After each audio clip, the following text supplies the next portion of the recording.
When I was little, my mom used to tell me stories about my grandpa, how he started with nothing and built a business that could have set us up for life. But we never saw a dime of it. I didn't really get why until I was older and could understand the mess about his will and all. "Eliza, your grandpa was a tough nut," my mom said one chilly evening. We were sitting at our small kitchen table, nursing cups of lukewarm tea. The heater was busted again, and the landlord wasn't too quick to fix anything. He believed only in money earned, not given. "Why did he cut us off then? Didn't he think you'd manage his money right?" I asked, trying to keep the bitterness out of my voice. Mom sighed, her eyes tracing the steam rising from her cup. "It wasn't about me managing it. He had this crazy idea. Made a will that only gave his fortune to someone who made it big on their own, $500,000 at least in their business." "That's just cruel," I muttered. The idea seemed ludicrous, a game set by a man who loved his money more than his family. "It was his way or the highway," Mom continued. "When I argued with him, he practically disowned me. Said if I was any good, I'd earn my way without his help. The unfairness of it all gnawed at me. Here we were, scrimping and saving every dime, while someone out there was living it up on what should have been ours. Ever since I was a kid, I had a knack for spotting a chance to make a buck. I'd set up a lemonade stand at the local golf course on sweltering summer days. 50 cents a cup. I'd holler, waving to the thirsty golfers. They couldn't resist the pitch from a freckle-faced kid with a pitcher. "You sure know how to hustle, kiddo," an old golfer named Hank once told me, chuckling as he handed over his change. "Keep that up, and you'll be a tycoon one day." I grinned, pocketing the coins. "Just saving up for something big," I'd say, my mind always on the next big thing. And it wasn't just lemonade. I made homemade baubles and bracelets, stringing them together from beads I'd find at the dollar store. I sold them wherever I could, neighborhood block parties, school events, even at the front yard during garage sales. Trading wasn't just fun, it felt right, like I was meant to do it. "Eliza's got her own little business empire going," my mom would joke to her friends, but there was a hint of pride in her voice that made me stand a little taller. But it was the sewing that really caught on. When I managed to buy that old sewing machine from a garage sale, it was like all my Christmases had come at once. Teaching myself to sew wasn't easy. The machine was temperamental, and the tutorials online weren't always clear, especially when the internet connection flickered in and out. But I stuck with it. Soon, I was turning drab thrift store finds into trendy outfits. "Eliza, is that the same shirt you wore last week?" Sarah sneered one day as she caught me at my locker. "Looks different." "Yep, gave it a little makeover," I said casually, slamming my locker shut. "You should try it sometime, might improve your attitude." She scoffed and strutted away, but a couple of other girls lingered. "That was really cool what you did with your shirt. Could you do mine?" one of them asked, a shy smile playing on her lips. "Sure thing. Bring it tomorrow," I replied, my heart swelling with pride. Word got around, and soon I was taking custom orders. It wasn't just pocket money anymore, it was real business. People paid good money for uniqueness, and I was all too happy to provide. One sunny afternoon, I dragged my latest creations to the local street fair. I set up a rickety table, laid out my garments, and waited, heart thumping with the thrill of it all. "You think people will buy these?" Mike, my friend, asked, eyeing the passers-by skeptically. "They'd be crazy not to," I shot back, confidence bubbling. And buy they did. My table was swarmed. I barely had time to collect the money and hand over the clothes. Amidst the chaos, a guy approached, his car keys jangling in his hand. "Hey, my car broke down a block from here. Saw your stall. This stuff yours?" he asked, nodding towards my makeshift display. "Yeah, all made by me." "You need something to pass the time while waiting for a tow?" I joked, handing him a shirt. He laughed, a genuine, head-thrown-back kind of laugh. "Actually, I was wondering if you do men's stuff too." "Sure do," I replied, pulling out a few pieces I'd experimented with. He looked them over, then looked at me with a spark of interest. You've got talent. Ever think of making this a real business? Every day, I said, not missing a beat. His smile widened. I'm Jack, by the way. Eliza, I said, shaking his hand, feeling the weight of the moment. This wasn't just another sale. This felt like a doorway, swinging wide open. As the day wound down, I counted the cash, a sense of accomplishment washing over me. This was it. I was making it happen, one stitch at a time. Told you they'd love your stuff, Mike said as he helped me pack up. Yes, you were right, I admitted, unable to keep the grin off my face. Looks like I might just make that $500,000 mark after all. After Jack and I met at the fair, things kicked off faster than I expected. He wasn't like the guys I knew, he came from money, but he had a way of making you forget about that when you were with him. He had this laid-back vibe, always laughing, always making plans. We started seeing each other more, and it wasn't long before we were seriously dating. One day he said, Eliza, I think it's time you met my parents. The thought alone made my stomach churn. I knew his folks came from old money, the kind that looked down on people like me. Are you sure? I asked, my voice tense. I don't think they'll like me much. Jack laughed it off. They'll love you. Don't worry so much. The drive over to Jack's parents' house felt like the longest ride of my life. Jack kept talking about mundane stuff, probably trying to ease the tension, but my stomach was in knots. We turned into a long driveway, and there it was, a massive house that looked more like a museum than a home. We walked up to the grand entrance, and the door swung open before we could even knock. There stood Jack's mom, Mrs. Thompson, dressed impeccably in a way that made me feel underdressed instantly, despite my careful choice of outfit. Jack, darling, she exclaimed, pulling him into a hug, then turned to me with a polite smile that didn't reach her eyes. And you must be Eliza. We've heard so much about you. Her words sounded warm, but her tone was anything but. I forced a smile. Thank you for having me, Mrs. Thompson. Jack led me inside, and that's when Mr. Thompson appeared. He was a tall, stern-looking man with a firm handshake that felt more like a test than a greeting.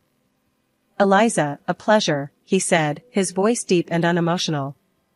We moved into the living room, which was as grand and cold as the rest of the house. Everything felt stiff and formal. We made small talk, or at least, they did. I mostly nodded and smiled, feeling out of my depth. Dinner was served in a dining room straight out of a magazine, with crystal and fine china that looked like it should be locked up in a display case, not used for eating. We sat down, and that's when the real interrogation began. So, Eliza, Jack tells us you're into fashion design, Mr. Thompson began, eyeing me like I was a problem he needed to figure out. Yes, I run a small business. I design and sell clothing, I responded, trying to keep my voice steady. Self-made then. How entrepreneurial, he commented dryly. His tone suggested it was less of a compliment and more a checkmark on a list of curiosities. Mrs. Thompson chimed in with a smile that felt more like a wince. And your family, dear, what do they do? Well, it's just me and my mom. She's a nurse, I said, feeling the weight of each word. Oh, I see, Mrs. Thompson replied, exchanging a glance with her husband that I couldn't quite read. The conversation stumbled along until coffee was served, and then Mrs. Thompson's polite mask slipped. Eliza, I must be honest. We have certain hopes for Jack, and his partner's background is important to us. It's essential for maintaining the family's reputation and legacy. Finally, she put her fork down and said flatly, well, it's clear you've done quite a bit despite your background. But I don't think you're suitable for our son, I'm afraid. Her words hit like a slap. I sat there, stunned, as she got up from the table. I won't waste more time here, she declared and left the room without another word. Jack was quick to comfort me, his face flushed with embarrassment. Eliza, please, don't take it to heart. She's just, she's set in her ways. It was tough to swallow. The evening had turned into a stark display of where I stood with his family. Despite Jack's reassurances, the shadow of that dinner lingered, casting a long, cold shadow over what should have been a happy milestone. The engagement happened despite the frosty atmosphere at dinner that night at Jack's parents' house. His folks made it clear they weren't thrilled, but Jack went ahead with the proposal. We were officially engaged, and while I was over the moon about us, the chill from his parents was something I couldn't shake off. A few weeks after our engagement, I got a call from Mrs. Thompson, Jack's mom. Her voice was formal. "I see. Eliza, I'd like you to come over. We need to discuss something important." When I arrived, both of Jack's parents were waiting. The house felt colder than ever, like all the warmth had been sucked out of it. Mrs. Thompson didn't waste any time. "Eliza, we've looked into your background thoroughly," she began, her tone sharp and unwelcoming. Mr. Thompson nodded, his face stern. "It's clear you come from a very different world than ours." His wife continued. "And frankly, we feel you're hunting for wealth, climbing through our son. But we won't allow our family fortune to be jeopardized." The words stung, but before I could react, Mrs. Thompson slid a stack of papers across the table towards me. "Since I can't convince Jack to rethink this marriage, you'll need to sign these," she said flatly. I picked up the papers. They were a prenuptial agreement. As I read through, it was clear, I wouldn't lay claim to any of Jack's wealth, and neither would any children we might have. Without hesitating, I signed them. "I'm not marrying Jack for his money," I said, handing the signed papers back to her. Mrs. Thompson looked taken aback, her eyes wide. Even Mr. Thompson raised an eyebrow, surprised by my quick compliance. I left their house feeling a mix of relief and resentment. At home, I told Jack everything. He laughed it off. "Wow, you really showed them. Good for you." But his laughter didn't sit right with me.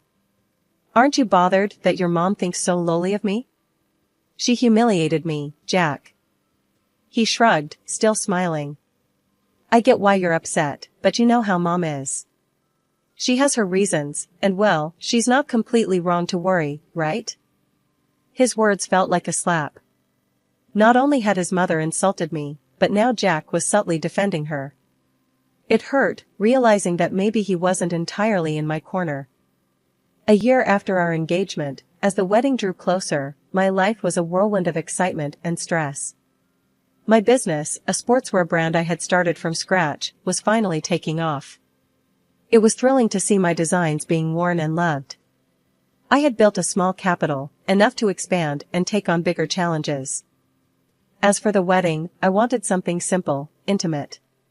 But Jack had other ideas. He dreamed of a lavish celebration. "Eliza, we're only doing this once. Let's make it big," he'd say with that grin that made it hard to argue. So, I agreed, and we planned a grand event. I found myself splitting the bill for a grand venue, exquisite catering, and a band that could keep our guests dancing all night. I managed to snag some deals, haggling discounts wherever I could. Old habits die hard. The wedding day was perfect, at least on the surface. Our guests seemed to have the time of their lives, and Jack and I couldn't stop smiling. We were floating, caught up in a bubble of joy. But not everyone was caught up in the festivity. Throughout the evening, I caught Jack's parents whispering, their faces pinched with disapproval. His mother, ever the social butterfly, floated around the room, dropping hints about her worries that I was after their family wealth. I overheard her telling a group of relatives, "It's all very extravagant, isn't it? I just hope she understands the value of money, not just spending it." Her voice was loud enough to carry, and her words stung more than I expected.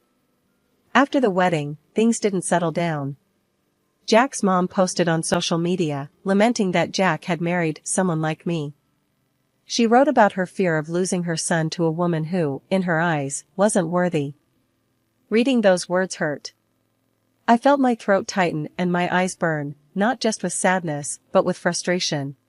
I tried to talk to Jack about it. "Your mom's posts, they're really harsh. Can you talk to them? They don't even know about the business, how well it's doing." Jack sighed, his face troubled. "Eliza, I know it's tough, but let's not rock the boat, okay? My parents, it's just how they are. But they think I'm some gold digger, Jack. They don't see that I don't need their money. He pulled me close, his voice soothing. I know. But let's just ignore it for now. They'll come around. They just need time to see what I see. I nodded, not convinced, but exhausted from the argument. I agreed to let it go, not because I thought he was right, but because I was too tired to fight. It was easier to focus on my business, pouring my energy into something positive, something that was mine. Despite the personal turmoil, my business kept growing. Orders poured in, and my brand gained a following. I was doing interviews, photo shoots, and even talking about partnerships. My days were packed, and I thrived on the hustle. The evening of the charity dinner arrived, and it was held at a swanky hotel downtown. The event was all about supporting sports programs for kids and teenagers. As the main costume designer, I had decided on a blue and white theme that matched not just the decor, but some of the latest pieces from my sportswear line. Jack and I walked into the grand hall, a room buzzing with well-dressed guests and shimmering lights. I was nervous, but excited to see my designs showcased in such a grand setting. That excitement quickly soured when we spotted his parents across the room. Their cold stares cut right through the warmth of the bustling crowd. Jack noticed but said nothing, and their blatant disregard stung me deeply, but I bit my lip and kept walking. As guests began to arrive, I circulated the room, chatting and networking.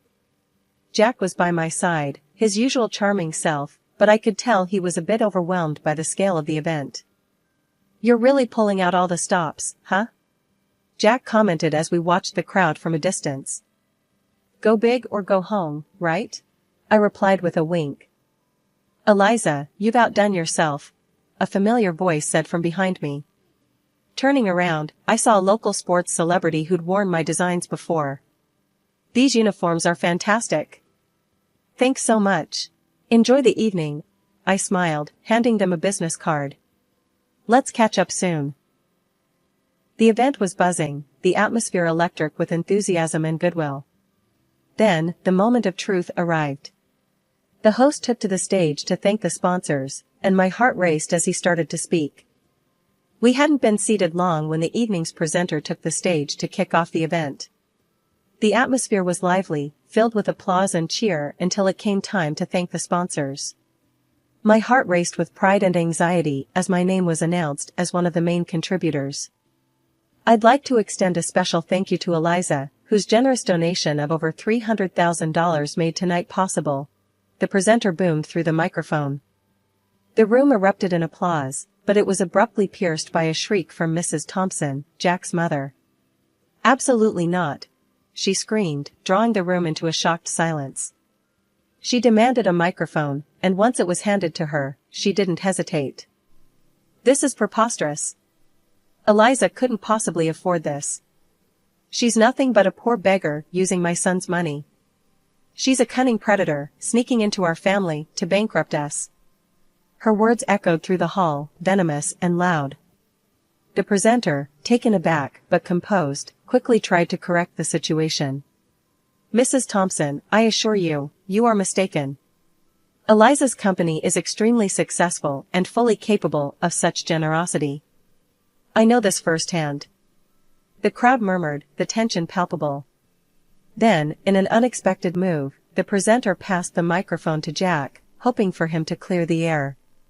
Jack's face was a mix of embarrassment and conflict. He glanced at his parents, then at me, his voice barely a whisper as he spoke into the mic. I have nothing to say.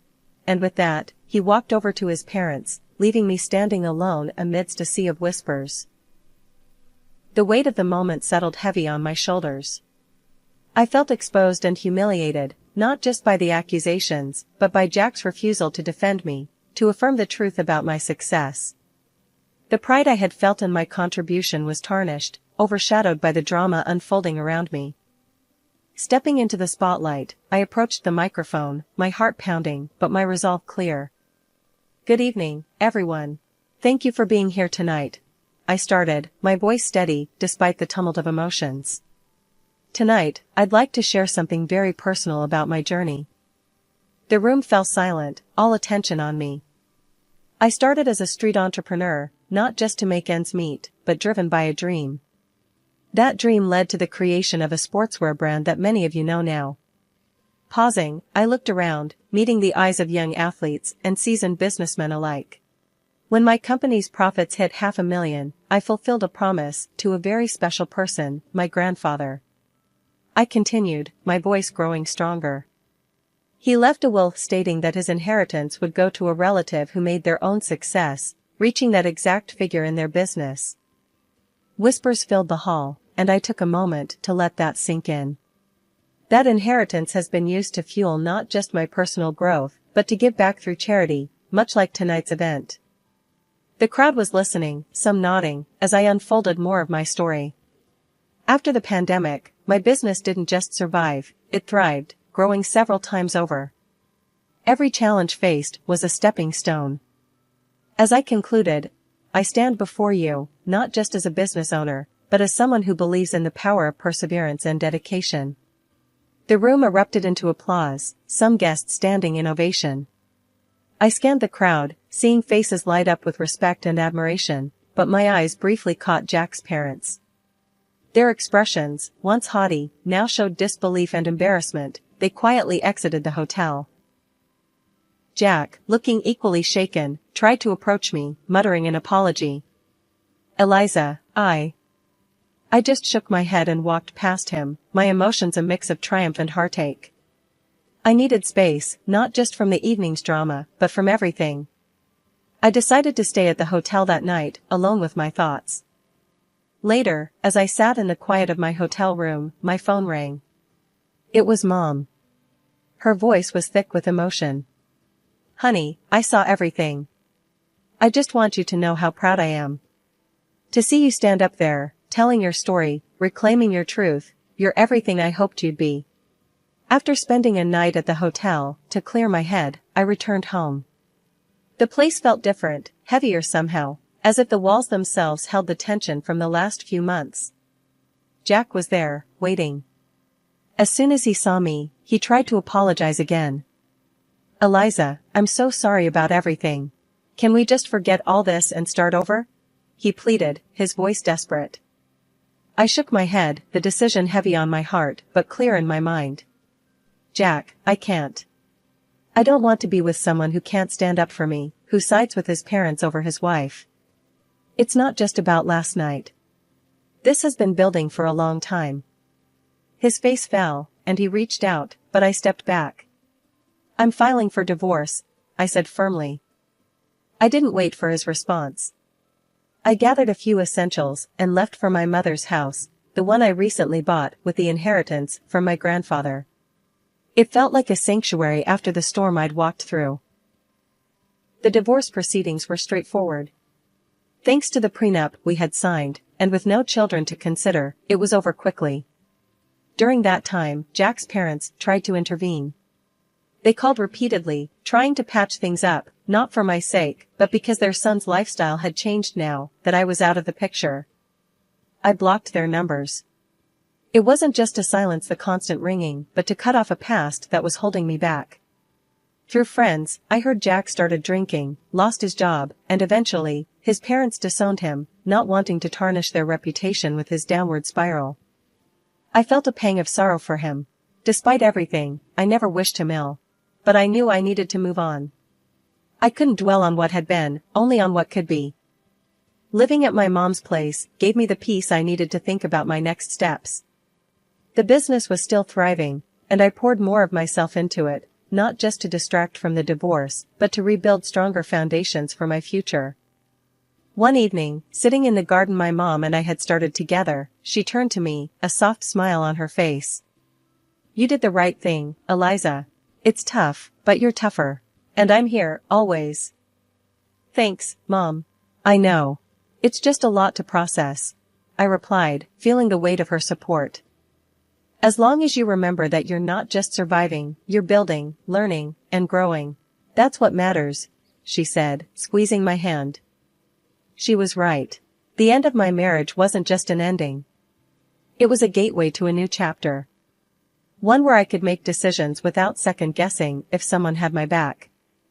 One where I could stand on my own, not just as a successful businesswoman, but as a person reshaped by her experiences.